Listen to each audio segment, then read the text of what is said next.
ఈ పిచ్చాకాశం అన్నిటికీ తలుపుతున్నాడు. మొన్న సంతకాలు అలాగే చేశాడు.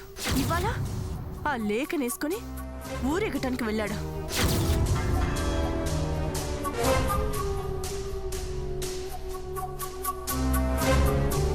వీళ్ళ పనులు, వీళ్ళ ఏర్పాట్లని చూస్తుంటే ఖచ్చితంగా వీళ్ళ పెళ్లి చేసేలా ఉన్నారు.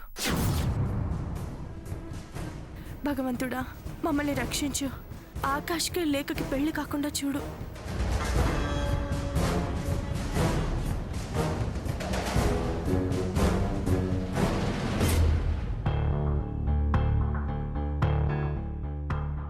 ఈ గానా భజన ప్రోగ్రాంతో వాళ్ల బుర్ర రామకీర్తన పాడాలి. వాళ్ళు వాస్తవం హరికథలా చెప్పాలి. ఏమంటారు ఆదిత్య గారు? ఈ శ్రమంతా దానికోసమే కదరణి. ఈసారి గ్యారంటీగా చెప్పి తీరుతారు. ఇప్పుడు చెప్పకపోతే వాళ్లే నష్టపోతారు. ముందు నుయ్య తీసాము, వెనకాల గొయ్య తీస్తున్నాము. చావో రేవో తేల్చుకోక తప్పదు కాబట్టి బతుకు మీద ఆశతో అన్నీ చెప్పే తీరాలి. అందుకే కదా వీళ్ళకి ఇలాంటి పెళ్లి ప్రోగ్రాం పెట్టింది. నాకు మాత్రం ఈ ప్రోగ్రాం కన్నా ఇందాక స్కూటర్ అంటగట్టి లేఖని తిప్పుకు రమ్మన్నప్పుడు మాత్రం విపరీతమైన నవ్వొచ్చింది. బలవంతంగా ఆపుకున్నా. అంతేకాదు, అది వీళ్లను మోస్తూ తిప్పుతుందో వీళ్ళు దాన్ని మోస్తూ తిరుగుతున్నారో. అదే విచిత్రమో. ఇలా అనగానే అలా స్టార్ట్ అయింది. వాళ్ళకన్నా ఆ స్కూటరే నయం అనిపించింది. అది ఆగిందో ఆకాష్కి మూడినట్టే. లేక అసలే అంత కోపంగా ఉంది. ఉతికి ఆరేస్తూ ఉంటుందేమో. అవును, నిజంగా దాని మీదే తిరుగుతున్నారా లేక ఎక్కడైనా ఆగి ఏ పానీపూరియో తింటున్నారా? ఏమైనా చేయనివ్వండి, మంచులకి మండాలనేగా ఈ ప్లాన్ వేసింది. వాళ్ళలా స్కూటర్ ఎక్కగానే ఈవిడ ముఖం మార్చేసింది.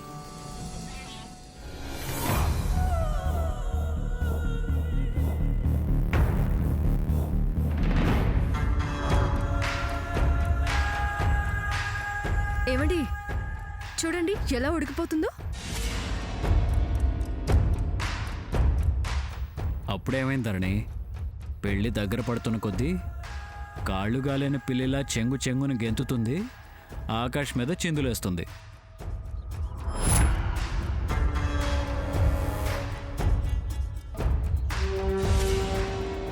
ఇద్దరూ భరించలేక బర్స్ట్ అవుతారు.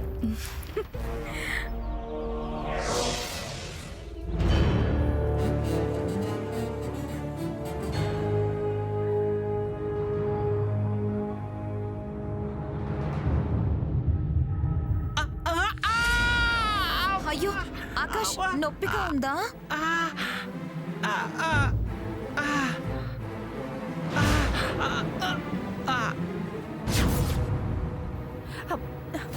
ఏమైంది ఆకాష్?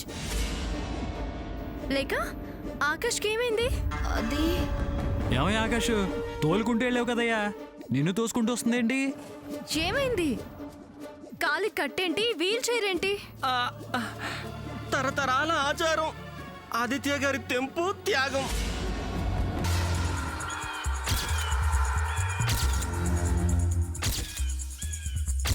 ఆకాష్, ఈ వ్యవహారం అంతా చూస్తే నీకు లేఖకి పెళ్లి జరగటం ఖాయం అనిపిస్తుంది. చా ఊరుకో, ఖాయం ఏంటి ఖాయం? ఇందాక నీకు ఇష్టం అన్నట్టు మాట్లాడావు. ఉత్తినే, ఉత్తొత్తినే ఏదో ఆ వంక చెప్పి తప్పించుకుందామని. ఇంకా తప్పించుకోవడమేంటి? జంప్ అయిపోతే తప్ప మనం మనంగా బతకలేమనిపిస్తుంది. డబ్బు కక్కుర్తికి ఇన్ని రోజులు భరించాల్సి వచ్చింది. ఇంకా నా వల్ల కావడం లేదు. కొన్న నాలికి మందేస్తే ఉన్న నాలిక ఊడిందన్నట్టు ఇంకా లేట్ చేస్తే వాళ్ళు మిమ్మల్ని ఒకటి చేస్తారు. దాన్ని నేను సహించలేను. నాకు చాలా ఇబ్బందిగా ఉంది. ఏం చేద్దామంటావు? మనం వచ్చిన పని వేరు. అది పూర్తి కాకుండా వెళ్తే ఇన్నాళ్ళు పడ్డ బాధలకు, అనుభవించిన కష్టాలకు అర్థం ఉండదు. కానీ పడ్డ శ్రమంతా వేస్ట్ అయిపోతుందే. అలా చేస్తే నేను నిన్ను నష్టపోవాల్సి వస్తుంది. దక్కినోడికి దక్కినంత అంటారు. ఏం దక్కుతుంది? అందరి బీరువా తాళాలు నా దగ్గర పెట్టుకున్నాను. నేను వెళ్ళి దొరికిన నగలు, డబ్బులు అన్నీ పట్టుకొచ్చేస్తాను. పైనుంచి నీ బ్యాగ్ విసురుతాను. అది తీసుకుని వెళ్ళి బయట వెయిట్ చేస్తూ ఉండు. నేను వెళ్ళి వాళ్ళ కళ్ళలో కారం చల్లొస్తాను. సరే, నువ్వు వెళ్ళి నీ పని పూర్తి చేయి. నేను బయట వెయిట్ చేస్తూ ఉంటాను. తీసుకో.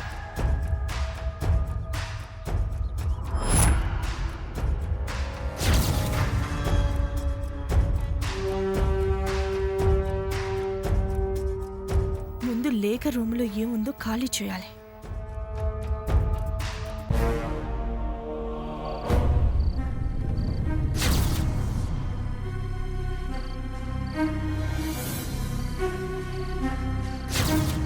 ఇదేంటి ఆకాష్ బయటికి వెళ్తున్నాడు?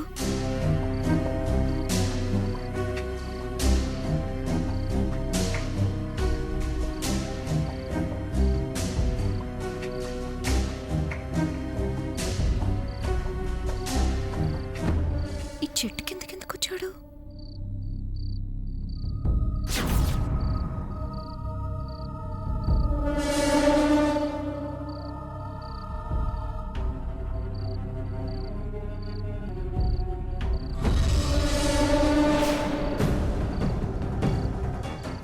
ఎవరు?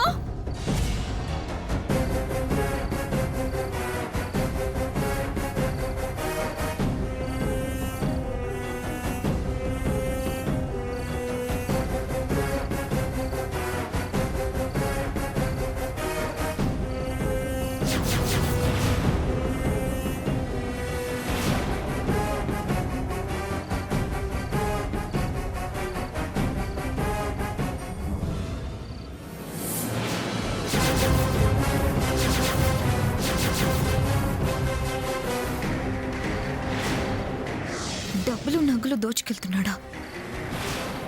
చెప్తాను వీడి సంగతి.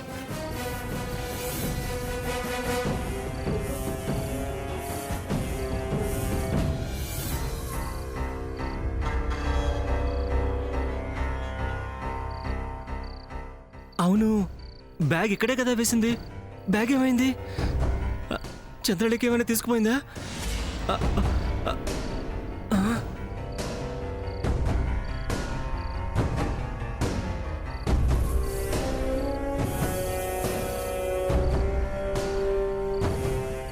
కొంప మునిగింది.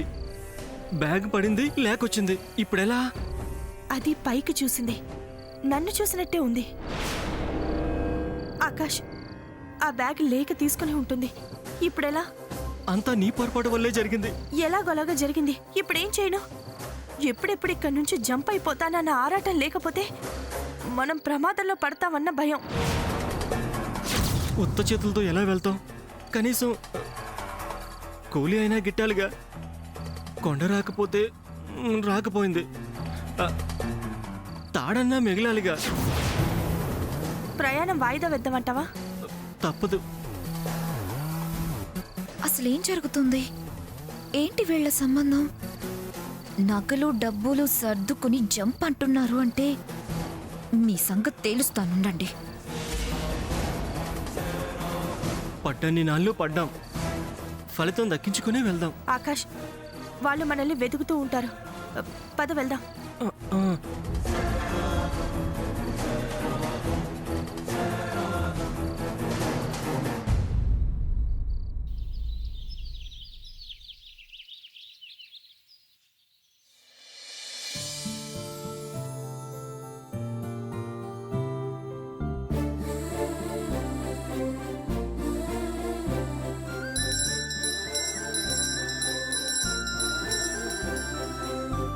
ఇదేంటి ఇవాళ ధరణి అప్పుడే పూజలు మొదలుపెట్టింది?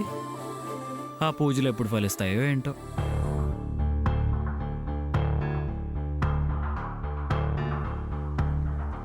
ఇదేంటి నువ్వు ఇక్కడ ఉన్నావు? మరి ఎర్లీగా లేసి దేవుడి దగ్గర గంట కొడుతుంది ఎవరు?